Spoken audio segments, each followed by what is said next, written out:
Hello friends, नमो बुद्धाय, जय भीम, संगं नमामि। मैं summer doctor JP Singh Ambedkar और समर दस्तक में आप सभी साथियों का स्वागत है। हमारे आज चर्चा में शामिल हैं हमारे समर खटके सर महाराष्ट्र से, और समर अतंद्र कुमार सर फर्रुखाबाद से, और समर सुयेशन सर गाजियाबाद से उपस्थित है। आप सभी साथियों का स्वागत है सर समर दस्तक में। जी सर। संगम नमामि जय भीम नमोदय। जी सर। जैसा कि आज का जो चर्चा का विषय है, कुछ हम जो समलों की भूमि को लेकर और 2 अक्टूबर कार्यक्रम को लेकर चर्चा में हम लगातार बने हैं, ये कर रहे हैं। इसी क्रम में हम आज चर्चा करेंगे।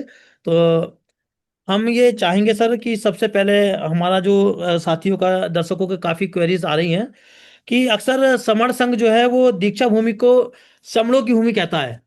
तो हम जानना चाहेंगे कि समण संघ जो है समलों की दीक्षा भूमि को समलों की भूमि क्यों कहता है, किस आधार पर कहता है, क्या उसका पीछे लॉजिक है। तो उसको जानना चाहेंगे। सबसे पहले हम इसमें लेंगे रमेश खटके सर को। रमेश खटके सर आए प्लीज, और हमारे जी दर्शकों को सर। बताएं।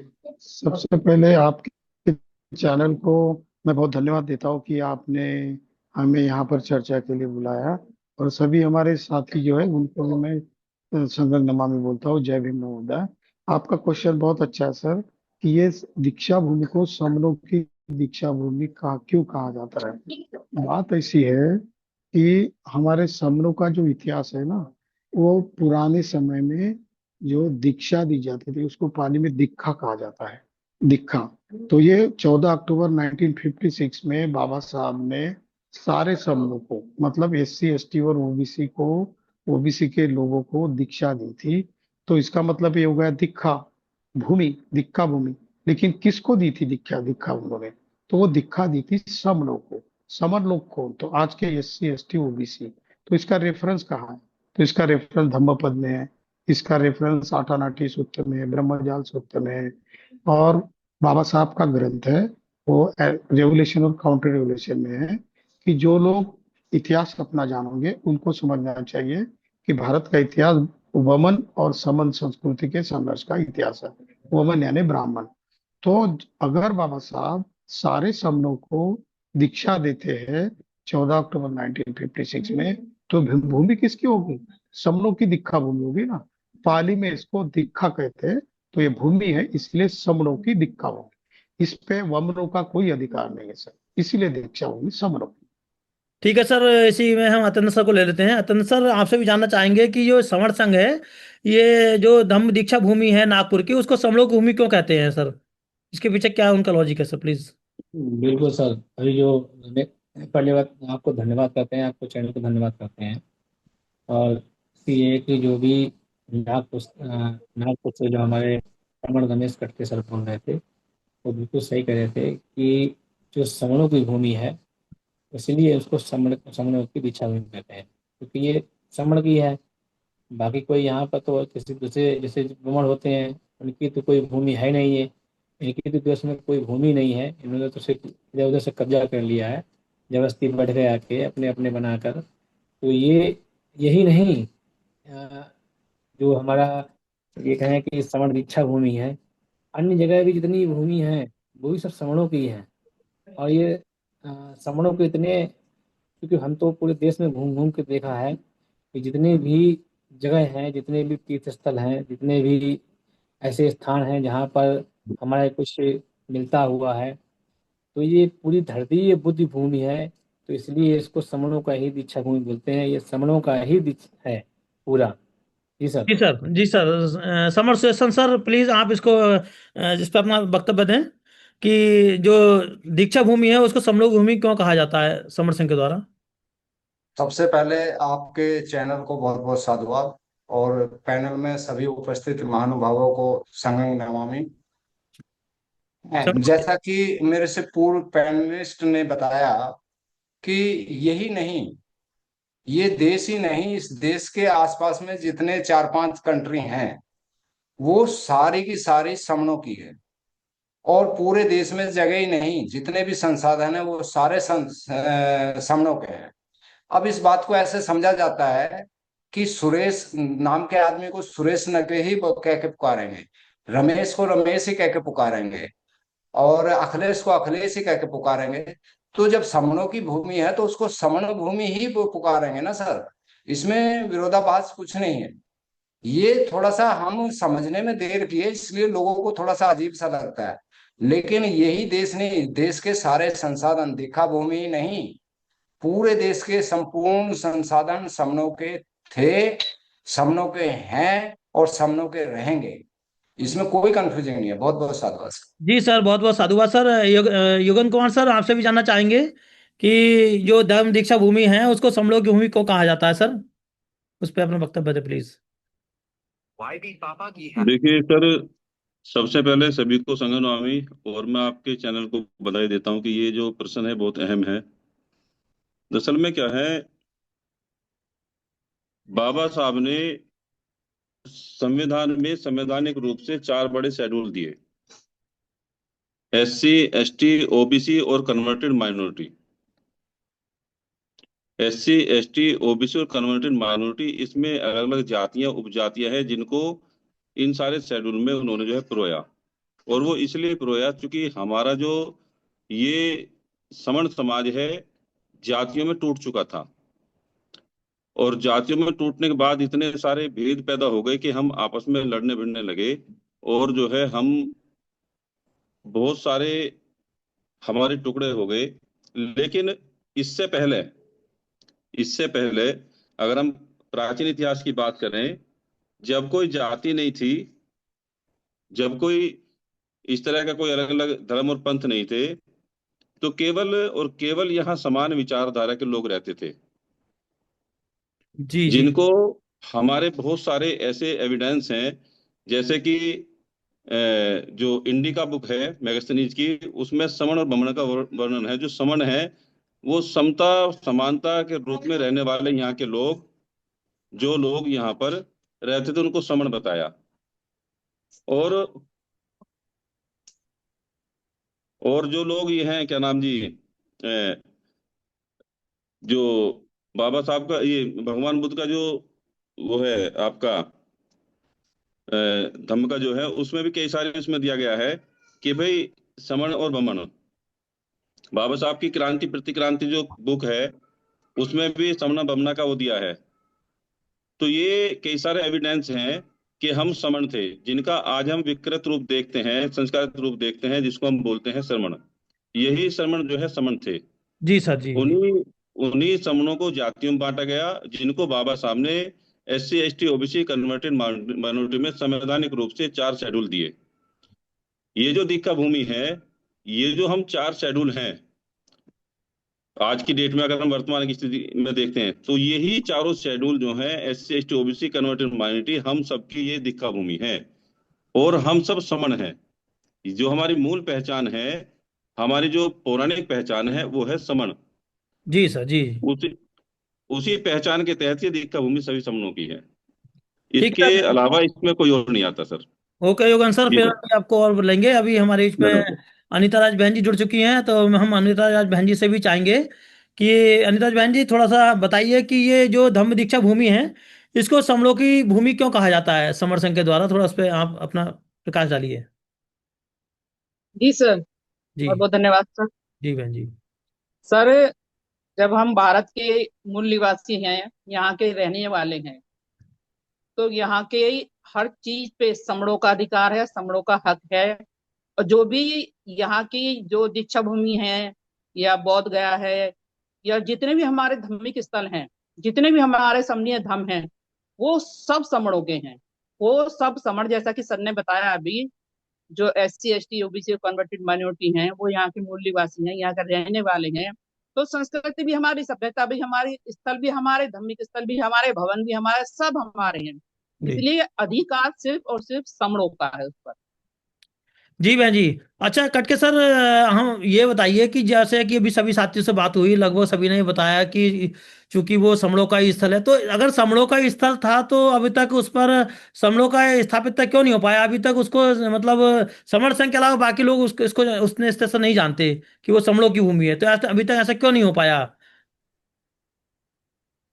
जी सर, जैसा कि महासमंत तथागत ने कहा है कि अविद्या जो होती है ना, अज्ञान, ये जी अज्ञान सारे प्रॉब्लम की जड़ होती है। हमको भी पता ही नहीं है, हमको लगभग 70 साल हो रहे हैं कि बाबा साहब ने सीधा ग्रंथों में लिखा है, तथागत बुद्ध के धम्मपद में है, मैंने कई सूत्रों का उल्लेख किया इसमें भी है। ये सारा कुछ होने के बाद भी हम लोगों को पता नहीं, क्योंकि हम इकट्ठा नहीं है। इकट्ठा नहीं इसलिए क्या है, मैं अकेला पढ़ता हूँ अपने क्षेत्र में, अकेला एक स्टार बनना चाहता हूँ। तो ये मेरी बात आपको पता नहीं, आपकी बात मेरी पता मुझे पता नहीं। ये बात एक दूसरे की जब पता चल जाएगी तो सीधा अर्थ हमको पता चलेगा कि ये संस्कृति क्या है, ये समृद्धि जो हो रही है हमारी, ये किस वजह से होती है। तो इसीलिए सब हमको अंडरस्टैंडिंग रखनी पड़ेगी। जब अंडरस्टैंडिंग रखेंगे, हमारे एक बीच के साथ संवाद शुरू हो जाएंगे, तो ये सवाल का जवाब अपने आप आ जाएगा सब। सर अभी तक जितने भी संगठन हैं सबके सब ये जो बहुजन समाज के हम लोग के संगठन है, सभी समाज को इकट्ठा करने की बात करते हैं, इकट्ठा करते हैं, लेकिन आज तक भी ये समण समाज या बहुजन समाज जो है वो इकट्ठा नहीं हो पाया। तो आखिर इसके पीछे क्या लॉजिक है, कट के सर? इसके पीछे एक ही लॉजिक है सर, हम नाम के वास्ते समन हो गए, हम नाम के वास्ते बाबा साहब और बुद्ध के मार्ग पर आ गए। लेकिन पुराने हमारे जो मन के विकार है ना, पद पैसा प्रतिष्ठा मंच माला अहंकार, ये हमारे अभी तक छूटे नहीं है।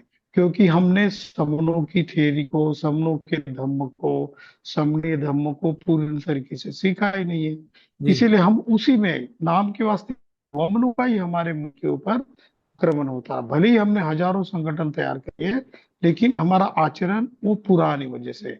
अगर हम लोग समनों के कल्चर में आचरण शुरू कर देंगे, तो सारे संगठन जो है वो इकट्ठा आ सकते हैं समनों की थ्योरी में, तब जाके आगे का सारा कुछ हो जाएगा सर। ठीक है कट के सर, अभी आते हैं आपके पास। अभी हम अतंद्र सर को ले लेते हैं। अतंद्र सर, हम आपसे जानना चाहेंगे कि ये संगठन अभी तक सभी जुड़ने की बात करते हैं, इकट्ठा होने की बात करते हैं, लेकिन अभी तक संगठन कहीं किसी प्लेटफॉर्म पे इकट्ठा हुआ दिखाई नहीं देते। समर संघ जरूर बात करता है। तो ये सर कहाँ तक क्यों नहीं हो पाया अभी तक इकट्ठा, और संघ कैसे इकट्ठा कर सकता है इसको, सभी समूहों को? जी सर, बिल्कुल आपकी बात सही है कि ये संगठन इकट्ठे क्यों नहीं हो पा रहे हैं। अगर ये संगठन इकट्ठे हो जाते तो ये संघ बन जाता है। सीधा सीधा है। अब वो इकट्ठे नहीं हो, इसलिए संगठन है, इसलिए अलग अलग हैं, दिशाएं अलग अलग। भले ही काम एक ही हो, काम एक दिशा में कर रहे हो, लेकिन काम उनके जो है वो सिस्टमेटिक नहीं है। क्या है कि मैं एक कहानी सुनाता हूँ। इसी में एक बार क्या हुआ, एक संगठन गया कुछ काम लेकर डीएम के पास। जिलाधिकारी महोदय ने उस काम को हाँ कर दिया कि मैं इस काम को कर दूंगा। एक बहुत महत्वपूर्ण था कि एक गांव का पूरा निर्माण होना था। तो उसने कहा कि हाँ मैं कर दूंगा। लेकिन क्या हुआ कि जैसे ही वो निकल भी नहीं पाया, तब तक दूसरा संगठन वहां पहुंच गया और उसने कहा कि इस काम के लिए जो आप करने जा रहे हो, ये मुझे इसका श्रेय मिलना चाहिए। अब डीएम को ये बात समझ में आ गई कि ये दोनों आपस में लड़ रहे हैं, मतलब एक गांव के ही दो संगठन आपस में लड़ रहे हैं। उसने कहा कि ठीक है, ये मतलब बिल्कुल हस्ताक्षर कर चुका था उस लेटर पे और डिस्पैच होने जा रहा था, और उसने उस लेटर को हटा दिया और अपने हस्ताक्षर को मतलब काट दिया। उसने कहा कि ठीक है आगे करते हैं। वो काम हो ही नहीं पाया। संगठन की कल्पनाएं इसी बात पे निर्भर कर रही हैं कि एक संगठन जाता है अपने लाभ के लिए, और अपने लाभ के लिए मात्र। उसमें भी जो अध्यक्ष, महामंत्री, कोषाध्यक्ष, संयुक्त मंत्री या अन्य पद होते हैं, ऐसे पदाधिकारी, वो अपने ही स्वार्थ के लिए काम कर रहे हैं। अब उस गांव का विकास जो कि तुरंत होने वाला था वो रुक गया, क्योंकि दो आपस में लड़ गए। जी। इसी तरीके से जो 29 लाख संगठन हैं जो हमारे देश में, और जो 4 लाख एक्टिव संगठन हैं, वो आपस में लड़ते हैं। आपने जब भी देखा होगा किसी भी मंच से या वीडियो आती रहती हैं, उसमें आपने देखा होगा कि एक संगठन दूसरे संगठन की बुराई करता रहता है हमेशा। क्यों? क्यों भैया नीचा दिखाते हो? काम एक ही है। तो फिर नीचा क्यों हो गया, ये ऊंचा ऊंचा क्यों हो गया? उसके साथ लोग कम हैं इसलिए, या ज्यादा हैं लोग? अगर वो दोनों इकट्ठे आ जाएं तो आपका काम हो जाएगा। अगर ये 4 लाख संगठन इकट्ठे हो जाएं तो आप समझ लो 120 करोड़ लोग इकट्ठे हो जाएंगे। लेकिन ठीक है मुझे सर। इकट्ठा होना ही नहीं है, संगठन कहते हैं। जी जी। संघ की कल्पना क्या है? एक मिनट सर, एक मिनट लेंगे। संघ की कल्पना क्या है कि 120 लोगों को एक साथ लाना, और हर जो जो उनको लाभ मिलने वाला है सबको मुहैया होना है। अभी सर ये बात करेंगे। जी सर। ठीक है अतन सर, अभी फिर आते हैं आपके बीच में। हमारे समर सुजैशन सर से हम जानना चाहेंगे कि सर आप कृपया इसमें स्पष्ट करें कि संगठन अभी तक इकट्ठा होने की बात करते हैं लेकिन इकट्ठा नहीं हो पाए, ये ऐसा सर, जहां तक मैं समझता हूँ, मेरे को एक बात समझ में नहीं आती है कि लोग अपने आप को बुद्धिजीवी बोलते हैं और बुद्धिहीनता की बात करते हैं। जिससे हम जिसकी अनुमति से कोई चीज बनाते हैं, तो हम तो उसके लिए याचक हो गए ना। संगठनों को ये समझ में नहीं आता है कि जिसके रहमो करम पे आपका निर्माण हुआ, जो आपको अनुमति दिया, आप सिर्फ उससे मांग सकते हैं और मांगने वाला भिखारी होता है। तो आपको सफलता कैसे मिल सकती है? और दूसरी बात, आप जितने भी संगठन है वो ढोंग रिश्ते हम समाज को जोड़ रहे हैं। अरे भाई, तुम पहले खुद तो जुड़ लो। ये तो वही हुई, औरों को सुध बुध दे, अपनी खाट भीतर ले। ये बात कुछ समझ में नहीं आती है, क्योंकि मैं थोड़ा देहाती आदमी हूँ। मैं थोड़ा, आपत्ति ना हो तो मैं थोड़ा देहाती में बात करूंगा। कोई नहीं सर, आप बात तो करिए। ये वही है। देखिए, बिना विचारे जो करे सो पाछे पछताए, पेड़ बोए बबूल के तो आम कहाँ से खाए। अब आप समाज को जोड़ने की बात करते हैं, और समाज अंधा नहीं है, समाज बहरा नहीं है, ये सब सुनता है, सब देखता है, और देख रहा है, बड़े लंबे टाइम से देख रहा है कि आप 29 लाख की क्या जरूरत थी। एक समाज के लिए काम करने के लिए एक संस्था क्यों नहीं? ये सवाल अब जनता जाग गई है और ये पूछ रही है। इसलिए संगठनों की हालत खराब है, और संगठन के नाम से ही स्पष्ट है। जो संग रह के जिनमें ठनती है वो होते हैं संगठन, और इसलिए टूटाव होता है। जहां आपस में टकराव होता है वो टूटते हैं। तो जो खुद ही टूटने की टेंडेंसी है, वो पब्लिक के लिए कैसे जोड़ सकती है? ये पब्लिक समझ गई है। और संघ इसके 180 डिग्री अपोजिट है। सर वो स्वतंत्र वो है, प्रणाली प्रक्रिया है, और वो किसी के दबाव में नहीं रहता है। हमको सिर्फ इकट्ठा होना है, हमको याचना करने की जरूरत नहीं है। हम इस देश में शासक रहे हैं, हमारे बुजुर्ग। अब जैसे पहले जो आपने चर्चा की है, संसाधन इस देश में जितने भी हैं, जो अपनी दुकानें चला रहे हैं, उनकी गहराई में जाइए। मैं वो शब्द बोलना नहीं चाहता हूँ। वो सारे चद्दर उठा के देखेंगे तो वो सारा समन का ही मिलेगा इतिहास। ये चीजों को छुपाया जा रहा है, उसके पीछे एक ही कारण है कि लोग जानते हैं कि ये समाज है वो आपस में टूटा हुआ है। ठीक हमको अति शीघ्र जुड़ना पड़ेगा। जी, संगम ठीक है नवाब। सर, फिर आते हैं आपके बीच में। हम युगन सर कुमार को लेंगे, युगन कुमार सर को लेंगे। युगन कुमार सर, आपसे भी जानना चाहेंगे कि ये आखिर क्यों इकट्ठा नहीं हो पाए संगठन, और संघ कैसे इनको इकट्ठा कर सकता है।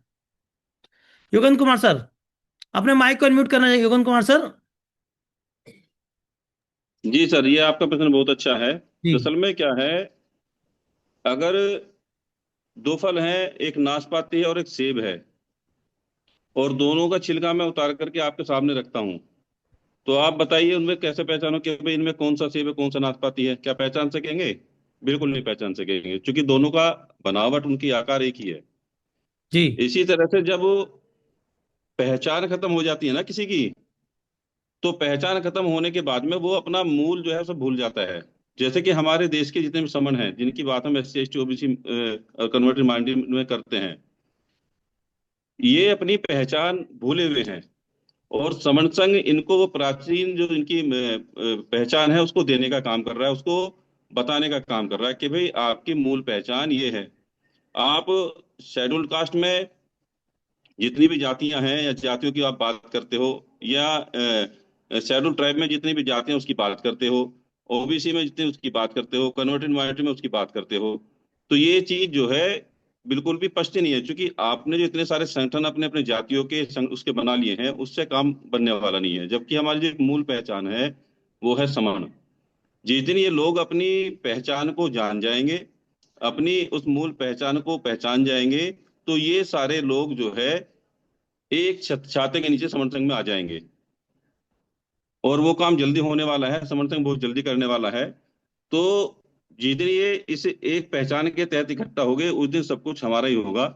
लेकिन इनको ये सब जो है छोड़ना पड़ेगा, जो संगठन वाला काम है और जो आपस में बटे हुए हैं सर। जी सर। ठीक है युगन सर, अभी फिर आते हैं आपके पास। हम हमारे बीच में अनिताज बहन जी भी जुड़ी हैं, तो हम उनसे जानना चाहेंगे अनिताज बहन जी कि आप भी थोड़ा इसमें स्पष्ट करें कि संगठनों ने हमेशा इकट्ठा और जुड़ने की बात की है लेकिन अभी तक इकट्ठा नहीं हो पाए। तो इकट्ठा क्यों नहीं हो पाए और संघ इसको कैसे इकट्ठा कर सकता है? जी सर। सर बात ये है कि जितने भी संगठन बने हुए हैं, अगर वही इकट्ठा हो जाएं तो वही संघ है। जी। लेकिन है क्या, ये आपस में ही लड़ते रहते हैं। आप देखिए, इतने सालों से कितने संगठन है ना हमारे, 29 लाख संगठन है हमारे, जिसमें से बताते हैं कि 4 लाख तो रजिस्टर्ड हैं। लेकिन सभी संगठन जो है काम कर रहे हैं, काम कर रहे हैं। कोई आरक्षण बचा रहा है, कोई ईवीएम बचा रहा है, कोई संविधान बचा रहा है, कोई बेरोजगारी बचा रहा है, कोई जाति बचा रहा है, कोई धम्म बचा रहा है, कोई शिक्षा बचा रहा है, कोई गरीबी बचा रहा है। तो क्या बचा कुछ? इतने सालों से इतने संगठन काम कर रहे हैं तो कुछ बचा? कुछ नहीं बचा। ना शिक्षा बची है, ना स्वास्थ्य बचा है, ना गरीबी बची है, ना आरक्षण बचा है, ना संविधान बचा है। कुछ नहीं बचा है। सब एक एक करके धीरे धीरे सब जा रहा है। तो ये जो संगठन है ये मात्र अपनी रोटियां सेकते हैं। अगर ऐसा होता तो हमें यहाँ इकट्ठा होने की जरूरत ही नहीं पड़ती। अगर ये लोग आपस में नहीं लड़ते, क्या जरूरत थी इतने सारे संगठनों की? अगर एक ही संगठन ये सारे काम कर लेता और वो ये कहता कि भाई सब चलो हम लोग इकट्ठा होकर ये काम करते हैं, तो ये सब लोग केवल केवल मैं, मेरा, अहम, ये मेरा संगठन, और उसमें कुछ लोग होते हैं जो उसके पदाधिकारी बनकर बैठ जाते हैं। 4-5 लोग होते हैं, वो उसको वहाँ अधिकार लेके बैठ जाते हैं। बाकी उनका कुछ काम नहीं रहता। आप देखो, 14 अप्रैल को इतने लोग बाबा साहब के नाम पर चंदा इकट्ठा करने आ जाते हैं। लेकिन क्या वो सब लोग बाबा साहब की बात मानते हैं? उनका एकमात्र उद्देश्य होता है पैसा इकट्ठा करना। लेकिन समर संघ, अब ये जो बीमारियां हैं समर संघ ने बिल्कुल खत्म कर दी हैं। समर संघ कोई पैसा इकट्ठा नहीं कर रहा। समर संघ में कोई व्यक्ति नहीं है। यहाँ जितने भी लोग काम कर रहे हैं सब संघ हैं। सब अपने अपने हिस्से का काम कर रहे हैं। तो ठीक। पहली बार ऐसा हो रहा है कि संघ जो है लोगों को इकट्ठा करने का काम कर रहा है, ना कि पैसा पद प्रतिष्ठा यहाँ इकट्ठा हो रही है। जी सर। ठीक है बहन जी, बहुत बहुत साधुवाद। अभी फिर आपसे पास आते हैं। हम रमेश खटके सर से जानना चाहेंगे। रमेश खटके सर, थोड़ा सा ये बताएं कि जो महासमर बाबा साहब डॉक्टर बी आर अम्बेडकर थे, उनके द्वारा क्या शिक्षा दी गई थी इकट्ठा होने के लिए? खटके सर, आपके माइक को अनम्यूट करें और अपने फोन को सीधा करें प्लीज। हाँ हाँ, आप सही है, ठीक है आपका सर। माइक सही है, आप बोलिए। यस। हाँ सर, असल में बाबा साहब के पूरे साहित्य में ये जिक्र आता है। मैं बता दूं, 20 जुलाई 1924 को बाबा साहब ने बहिष्कृत हितकार्मिक सभा नाम का एक संस्था बनाई थी। तो उसमें उन्होंने लिखा, उनका जो ब्रीद होता है ना, एम एंड ऑब्जेक्टिव संस्थाओं का, उसमें सीधा लिखा है कि आपको क्या करना है, संगठित होना है, शिक्षित बनना है, संघर्ष करना है, संगठित बनना है। वो इसीलिए बताते हैं कि मैं इसीलिए आपको संगठित बोल रहने के लिए कहूं कि जब तक आप संगठित नहीं हो जाओगे तब तक आपका कोई भविष्य नहीं है। इकट्ठा आना ही आपका भविष्य है। ये हो गया बहिष्कृत हितकार्मिक सभा की बात। बाबा साहब के 4-5 व्याख्यान है जो 1936 का नरे पार्क मुंबई में उन्होंने जो व्याख्यान दिया था, उसमें भी उन्होंने कहा कि जब तक आप लोग संगठित नहीं हो जाओगे आपका भविष्य नहीं है। संविधान बनाते वक्त भी उन्होंने जब आरक्षण दिया था, प्रतिनिधित्व दिया था, तब भी SC ST OBC को कहा था कि आपका एकमात्र भविष्य जो है वो आपके इकट्ठा आने पर ही निर्भर होगा। ऐसे कई रेफरेंसेस दे सकते हैं सर। ये बाबा साहब की अगर जीवनी आप पढ़ेंगे तो जगह जगह पर उन्होंने कहा कि आपको संगठित होना ही पड़ेगा। बहुत सारे रेफरेंसेस। जी सर। जी खटके सर, बहुत बहुत साधुवाद, और बने रहिए। समण अतंद्र कुमार सर, आपसे भी जानना चाहेंगे। समण अतंद्र कुमार सर, आपसे भी जानना चाहेंगे कि जो बाबा साहब डॉक्टर बी आर अम्बेडकर थे, उनके द्वारा क्या शिक्षाएं दी गई थी समणों को इकट्ठा करने के लिए?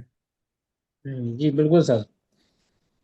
जैसे अभी योगेंद्र सर ने बताया था कि इंडिका में मैगस्थनीज ने भी लिखा है इकट्ठा करने की, जो हमारी पुरानी परंपरा थी।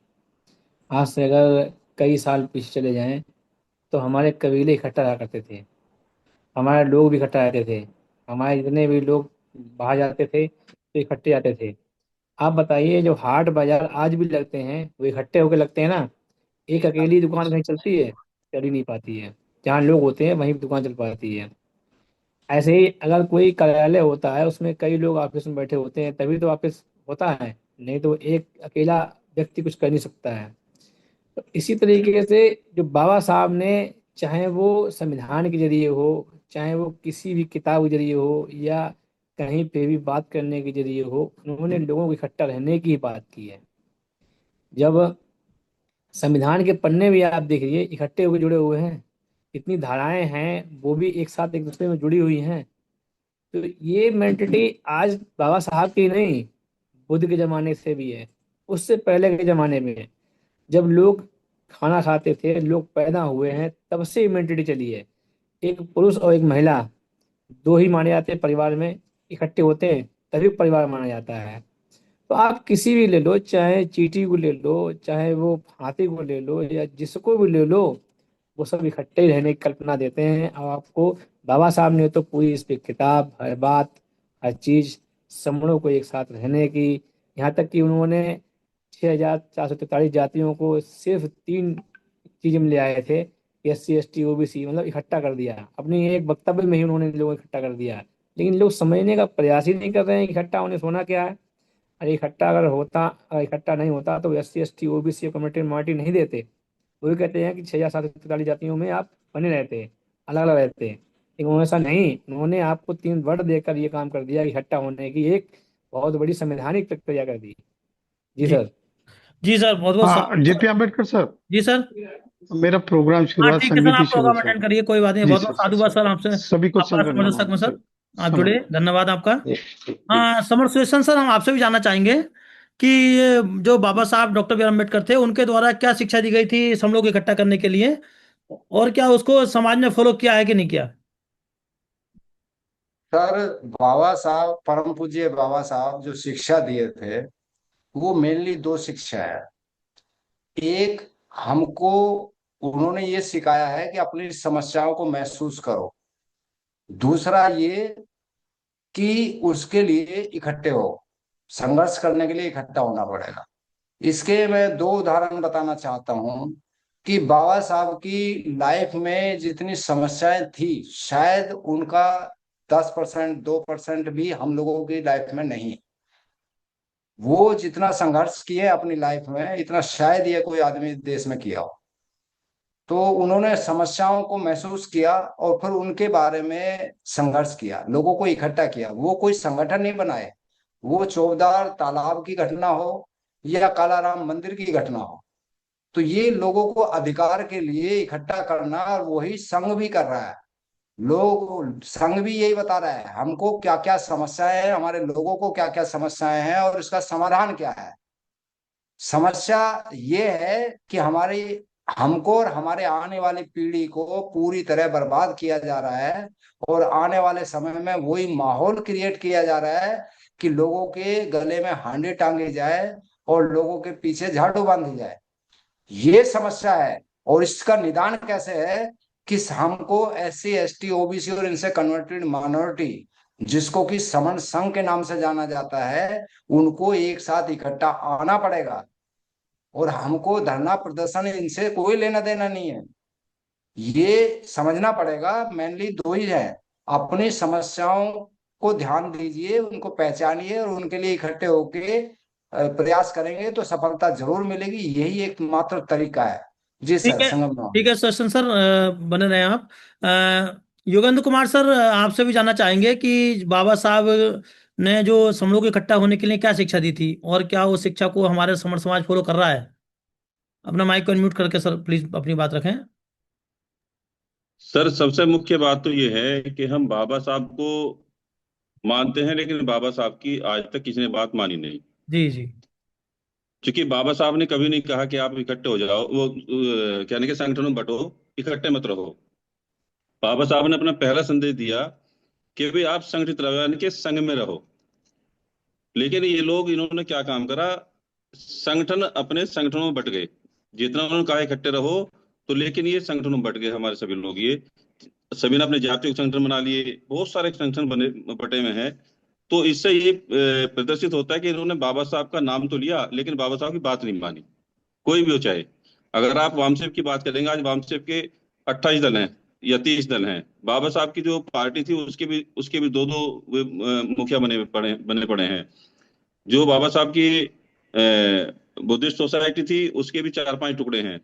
जो बाबा साहब का समता सैनिक दल था, उसके भी 4-5 टुकड़े हैं, तो इन्होंने तो बाबा साहब के टुकड़े कर डाले। जी और की बात क्या करेंगे? जो लोग बाबा साहब के बनाए हुए, जो उनके दल थे, जो उन्होंने काम करा, उसके भी टुकड़े कर दिए, तो ये समझो बाबा साहब के टुकड़े कर दिए, तो ये तो बाबा साहब की बात मानते ही नहीं है। और बिल्कुल ढोल बिल्कुल। पीटते हैं बाबा साहब का। बाबा साहब ने कहा कि भाई आप लोग सब लोग इकट्ठे रहो, और वो जो काम है इकट्ठे होने का, वो समन संघ बखूबी अब करने लगा है। समन संघ सभी से आह्वान करता है कि भाई आप जितने भी लोग, चाहे भले ही अलग अलग संगठनों में हो, अलग अलग किसी भी उसमें हो, लेकिन सब लोग इकट्ठा आ जाओ, क्योंकि बाबा साहब ने सबको इकट्ठा होने की बात कही है। इसलिए सबको इकट्ठा तो आना पड़ेगा। इनको अपने पद प्रतिष्ठा, मंच, माला, माइक, चंदा, जाति, इससे बाहर निकलना पड़ेगा। जी जब सर। तक इससे बाहर नहीं निकलेंगे तब तक इकट्ठा नहीं होंगे सर। जी सर। बिल्कुल योगन सर, आप ठीक है, बहुत बहुत साधुवाद आपका।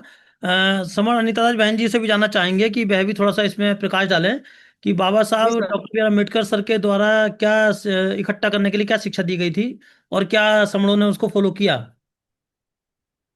जी सर। बाबा साहब तो कह के गए हैं कि संगठित रहो। बाबा साहब जो 3 संदेश दे के गए हैं कि शिक्षित बनो, संघर्ष करो और संगठित रहो। तो मुझे लगता है जिन लोगों ने संगठन बनाया, जिन्होंने बाबा साहब की बात नहीं मानी, उन्होंने संगठित होने को संगठन बनाना समझ लिया कि हमें संगठन बनाने बजाय संगठित होने के। और जो बाबा साहब जिन जातियों को 6,743 जातियों को 3 जगह बांट के गए थे, SC ST OBC और कन्वर्टेड माइनॉरिटी, उनको तोड़ने का जो काम है वो हमारे अपने ही लोगों ने किया, किसी और ने हमें नहीं तोड़ा। इसका मतलब ये है कि बाबा साहब जोड़ने की बात हमेशा कहते रहे और कहकर गए हैं, और हमारे लोगों ने बाबा साहब को तो मानते हैं लेकिन बाबा साहब की बात नहीं मानते, जैसा कि सर ने अभी बताया था। तो हमें बाबा साहब की यही बात, जो संगठित रहना है, लोगों ने इसको संगठन बना लिया, तो ये हमें दूर करनी पड़ेगी। और जो हमारा पुराना संघ था, जो हमारा पुराना समर्थ था, उसमें हमें फिर से इकट्ठा होकर आना पड़ेगा। समर संघ यही काम कर रहा है जो बाबा साहब कह के गए हैं कि हमें संगठित रहना है। तो जी समर संघ पहली बार लोगों को इकट्ठा करने का काम कर रहा है, पहली बार लोगों को संगठित करने का काम कर रहा है। जी सर। जी बहन जी, बहुत बहुत साधुवाद। अतंत कुमार सर, आपसे जानना चाहेंगे कि जो ये बुद्ध का धम्म है, या जो बाबा साहब की शिक्षाएं हैं और समर संघ, क्या ये सब एक ही विचारधारा है कि अलग अलग है? बुद्ध और उनका धम्म और या समर संघ आपका जो है वो ये अलग अलग है कि एक ही है सर? ये बुद्ध ने तो सब कुछ दिया है, जी। एक छोटा ही नहीं है। हम्म। पेड़ से लेके, पौधे से लेके, जंतु से लेके, जानवर से लेके, पुरुष से लेके, महिला से लेके, व्यक्ति से लेके, और कैसे जो आज साइंस चल रही है वहां तक उन्होंने सारा कुछ दिया है। और संघ जो है वो सबके आइडियोलॉजी पे काम करता है, चाहे वो वेस्ट बंगाल से हो, चाहे वो जम्मू कश्मीर से हो, चाहे वो नेपाल के बॉर्डर से हो या नेपाल से हो, और चाहे वो महाराष्ट्र से लेके हो। तो चारों जो 8 दिशाएं हैं उसके आधार पे जिस व्यक्ति को जो चाहिए उसके आधार पर संघ काम कर रहा है। संघ की आइडियोलॉजी ही इतनी जबरदस्त है कि एक ही आइडियोलॉजी में आया है, एक ही शब्द आता है उसमें कि जुड़े। और जुड़ने में हर अबे व्यक्ति हो, चाहे वो कोई भी चीज पता हो, कहाँ पढ़ी थी यार तुम? चाहे वो कोई भी निष्क्रिय हो या सक्रिय हो, वो सबको जुड़ने पर काम आता है। मतलब कि पूरी की पूरी चीज, हर चीज संघ देने को तैयार है, संघ देता भी है। पहले भी संघ ने दिया, आज भी संघ ने दिया है। तो संघ जो है बुद्ध की आइडियोलॉजी से के अलावा भी जितनी भी आइडियोलॉजी हैं, बाबा साहब की आइडियोलॉजी हो चाहे जिसकी भी हो, चाहे वो अ, वेस्ट बंगाल का हो, वेस्ट बंगाल हो, जहां से भी है, सारी आइडियोलॉजी में काम कर रहा है। जी सर। जी सर, अतंत कुमार सर, मैं अब सुरेश सर से जानना चाहूंगा कि सुरेश सर भी इसमें थोड़ा प्रकाश डालें कि ये बुद्ध का धम्म और समण संघ की एक ही आइडियोलॉजी है कि अलग है, इसको किस तरह से देखते हैं सर आप? सर, आप दो की बात कर रहे हैं, तथागत गौतम बुद्ध और परम पूज्य बाबा साहब। आप ये भूल रहे हैं, मेरा जो बैकग्राउंड देख रहे हैं इसमें और भी महासमण बैठे हैं। समण संघ सबकी बात करता है, जितने महासमण हुए हैं। महासमण को आप ऐसे समझ सकते हैं कि जितने महापुरुष हैं, उनमें जितने भी महापुरुष हमारे समनों में हुए हैं, वो सारे एक ही फिलोसफी पे काम किए हैं, उनकी विचारधारा एक ही है। और कोई भी जो अपने महापुरुष हैं, वो किसी इंडिविजुअल ग्रुप के लिए काम नहीं किए हैं। वो पूरी दुनिया में जो जनमानस है वो सबके लिए किए हैं। लेकिन हुआ क्या कि उनकी विचारधारा को अडॉप्ट करके लोग अपने स्वार्थ में इसको टुकड़े टुकड़ों में बांटे हैं। अब आप बुद्धिज्म की बात करें तो बुद्धिज्म ऑल टू ओपन है, लेकिन उसमें क्या है, उसमें कुछ जो विचारधारा विपरीत विचारधारा के लोग हैं वो घुस गए। कोई मार्गदर्शन तो है नहीं, तो वो सिर्फ आके बाकी लोगों का नुकसान किए हैं। और ये सब जगह होता है, ये बुद्धिज्म में ऐसा नहीं है। समण सिर्फ जो विपरीत विचारधारा के लोग यहाँ आए और वो हमारी विचारधारा, हमारे संस्कार, हमारी सभ्यता को तोड़ मरोड़ के अपने स्वार्थ में बदलने के बाद जो ये गड़बड़ घोटाला हुआ है, ये धर्मों में सब में चलता है, लेकिन समण संघ में ऐसा नहीं है। समण का प्योर है, कोई भी किसी धर्म को अडॉप्ट कर सकता है, लेकिन कोई भी दुनिया का आदमी जो समण नहीं है वो समण को अडॉप्ट नहीं कर सकता है। समन की पहचान एक अलग है, धर्मों की पहचान एक अलग है। ठीक है सर।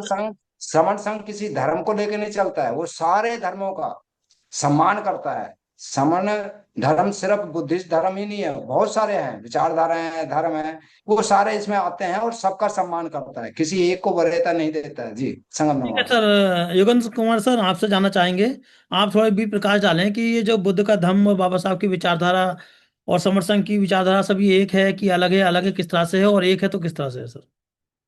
जी सर, ये बहुत बड़ा प्रश्न है। दरअसल में क्या है, जो भगवान बुद्ध थे वो महासमण थे, जी और उन्होंने जो रास्ता दिया जिसकी आप धम्म की बात कर रहे हो, ठीक है सर, वो मानव कल्याण का रास्ता दिया। और मानव कल्याण में, मानव मानव में उन्होंने कभी भेद नहीं किया, वो चाहे समण हो और चाहे दूसरा कोई भी हो, ठीक है। उसको, उस रास्ते को कोई भी अपना सकता है, और उस पर, उस रास्ते पर चलकर कोई भी अपना कल्याण कर सकता है। एक बात तो ये हो गई। बाबा साहब जो थे वो भी महासमण थे, और बाबा साहब ने जो काम किया वो भी, जो जैसे कि बाबा साहब ने पूरे देश के लिए संविधान का निर्माण किया, और संविधान निर्माण में सबको एक समान अधिकार दिए, ठीक है सर। जी लेकिन दोनों ही महासमण थे। बिल्कुल। दूसरा प्रश्न आपका है कि भाई ये जो समण है, देखिए समण जो है, समण में जितने भी हमारे समणीय परंपरा के जितने भी महापुरुष हैं, संत हैं, विचारक हैं, जो समणों के पंथ हैं, वो सारे समणीय धर्म में आते हैं, हमारे समण परंपरा के जितने भी हैं।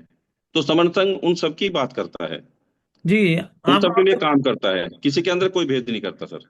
आपका मतलब ये है कि जितनी भी समलों की अलग अलग विचारधाराएं हैं, चाहे बुद्ध की, बाबा साहब की, पेरियार राम स्वामी की, जी, या सभी की बात ज्योतिर्मय की, करता है, सभी की विचारधारा समर्थन समण करता संघ सबकी बात करता है सर। है। ओके, ठीक है सर, बहुत बहुत साधुवाद सर। जी।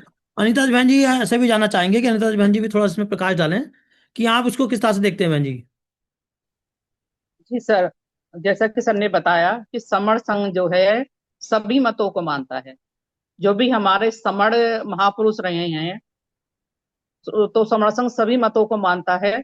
ऐसा नहीं है कि सर बाबा साहब तो फिर हमारे महासमण है, हमारा संविधान हमको लिख कर देकर गए हैं। और ये ऐसा भी नहीं है कि केवल केवल ये बुद्धिस्ट लोगों का संघ है। जितने भी हमारे अभी तक जो भी हमारे महापुरुष रहे हैं, सभी हमारे महासमण हैं, सभी हमको एक ही संदेश देते हैं। वो एक ही बात कहते हैं कि इकट्ठा रहो और संग संग रहो और अपने संग में रहो। तो हमारे सभी महापुरुष यही कह के गए हैं, और समणों का एक ही उद्देश्य है कि सभी समणों को इकट्ठा करना। जी बहन जी, बहुत बहुत साधुवाद। अब हम चूंकि समय काफी हो चुका है, तो अब हम एक एक मिनट में सभी दर्शकों से जानना चाहेंगे, सभी गेस्टों से, कि एक एक मिनट में वे हमारे दर्शकों को जो संदेश देना चाहेंगे। तो सबसे पहले मैं अतेंद्र कुमार सर को चाहूंगा कि अतेंद्र कुमार सर आप आए और एक मिनट में हमारे दर्शकों को क्या मतलब संदेश देना चाहते हैं इस कॉन्सेप्ट पर आज के परिप्रेक्ष्य में। प्लीज अतेंद्र जी कुमार। सर। जी सर, बहुत बहुत साधुवाद आपको।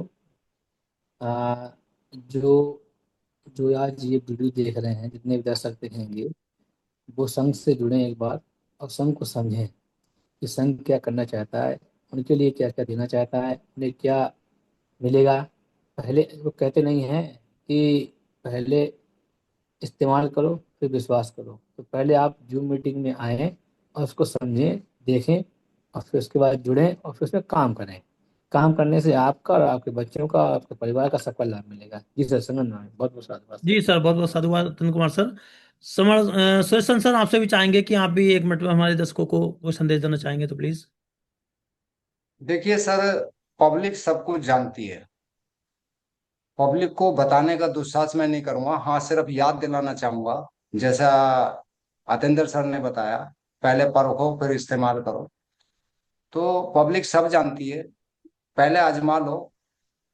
हमेशा धोखा खाए हो, सोच विचार के करो, और अपनी समस्या को पहचानो और एकजुट हो जाओ। आपकी समस्याओं के लड़ने के लिए कोई दूसरा अवतरित नहीं होगा। पुनर्जन्म और ये सब में विश्वास, ये सबसे बड़ी मूर्खता है, ये व्यक्तिगत मामला है। तो आपकी जो समस्या है उसके लिए सब लोग एकजुट हो जाइए, आपस में बैठ के बात कीजिए, और आपस में लिया गया निर्णय कभी एक के लिए नहीं होता है, वो सार्वजनिक होता है।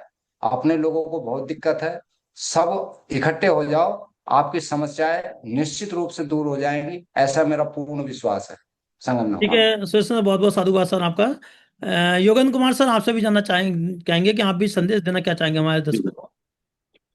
मेरा सभी देश के समूहों से एक आग्रह है कि आप जितने भी संगठनों में, जातियों में, भिन्न भिन्न मतों में बटे हुए हो, जिसके कारण हमारा बहुत बड़ा नुकसान हो चुका है और आज की डेट में कुछ बचने के लिए कुछ शेष नहीं है, तो उसके लिए इकट्ठा करने का हमारे पास में एक सबसे बड़ा एक विकल्प है। इसके अलावा कोई दूसरा विकल्प नहीं है, समण संघ।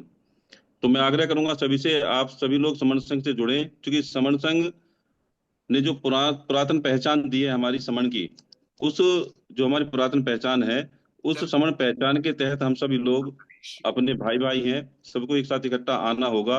अगर हम समण संघ में जुड़ेंगे, इकट्ठा होंगे, तो हम सभी, जो जितना भी सुख है और जितना भी विकास है और जो हमारी सुरक्षा है, ये सारी जो गारंटी है ये संघ देता है। और हम तभी सुखी रह सकते हैं, हमारा विकास तभी हो सकता है, और हम सुरक्षित तभी रह सकते हैं जब हम समण संघ में आएंगे। तो सभी से आग्रह है कि सब लोग इकट्ठा हो जाएं, समण संघ में इकट्ठा हों, अपनी पहचान को जानें, उस पहचान की तरफ सभी को इकट्ठा होना होगा। धन्यवाद सर। योगेंद्र कुमार सर, बहुत बहुत साधुवाद आपका। अनीता राज बहन जी से भी अनुरोध करना चाहेंगे कि वह भी आएं और आज के हमारे दर्शकों को क्या संदेश देना चाहती हैं, कृपया बताएं। जी सर, जो भी हमारे समण संगी भाई बहन हैं, सभी से ये अनुरोध है कि अगर अपन